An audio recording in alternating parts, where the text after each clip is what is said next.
Bonsoir et merci de nous rejoindre sur Al24 News pour ce nouveau point de l'actualité. L'Algérie a officiellement obtenu pour la 4e fois depuis son indépendance un siège de membre non permanent au Conseil de sécurité des Nations Unies pour la période 2024-2025 avec 184 voix. La Sierra Leone, la Corée du Sud, la Guyana et la Slovénie ont également été élus. Le président algérien Abdelmadjid Tebboune a à cette occasion témoigné son appréciation dans un communiqué de la présidence, ajoutant que ce succès diplomatique confirme clairement le retour de la nouvelle Algérie sur la scène internationale et appuie sa vision et son approche de maintenir la paix et la sécurité dans le monde sur la base de la coexistence pacifique, du règlement pacifique des différends et de la non-ingérence. Le ministre algérien des Affaires étrangères a nommé ce mardi Lounes Moukarman comme nouveau secrétaire général du ministère pour succéder à Ammar Bellani, qui a été nommé ambassadeur d'Algérie en Turquie.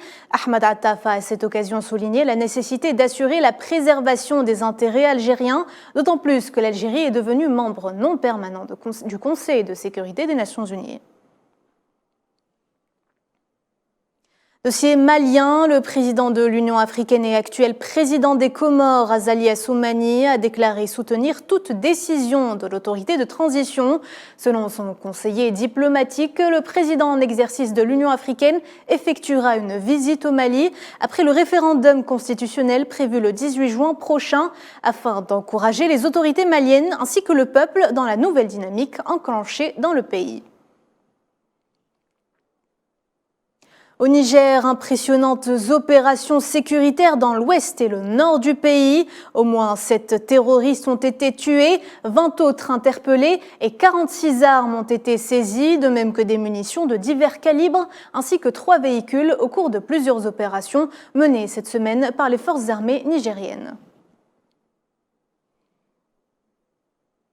Plusieurs soldats nigérians ont été tués dans une attaque suicide terroriste revendiquée par la branche ouest-africaine du groupe État islamique au cours d'intenses combats dans le nord-est du Nigeria. La police kenyane a tiré ce mardi des gaz lacrymogènes et a arrêté 11 manifestants lors d'une marche à Nairobi contre un projet de loi de finances qui instaure de nombreuses nouvelles taxes, notamment sur les carburants, les produits de beauté et les crypto-monnaies. Le texte doit être discuté cette semaine au Parlement. Et puis, une nouvelle vague de violence en Palestine occupée. Un jeune Palestinien a été blessé par balles réelles et plusieurs autres ont été asphyxiés au gaz lacrymogène lors d'affrontements avec les forces sionistes dans le village de Nabi Salah, au nord de Ramallah. Des centaines de Palestiniens ont également assisté ce mardi aux funérailles de Mohamed Al-Tamimi, 3 ans, lâchement assassiné d'une balle dans la tête par les soldats sionistes dans le village de Nabi Salah à Ramallah. Le nombre d'enfants tués par les balles de l'armée d'occupation depuis le début de cette année s'élève à 28. L'Iran a dévoilé ce mardi un missile balistique hypersonique d'une portée de 1400 km baptisé Fattah. Le projectile est présenté comme la dernière réalisation de la force aérospatiale des gardiens de la Révolution. Le missile a été mis en avant au cours d'une cérémonie en présence du président Raisi qui a salué une nouvelle arme qui rendra le pays plus fort. L'ambassade iranienne en Arabie Saoudite rouvre ses portes ce mardi, scellant le rapprochement entre les deux puissances rivales après plus de 7 ans de rupture. Pour rappel, depuis octobre 2017, c'est la Suisse qui représentait les intérêts iraniens en Arabie Saoudite ainsi que les intérêts saoudiens en Iran.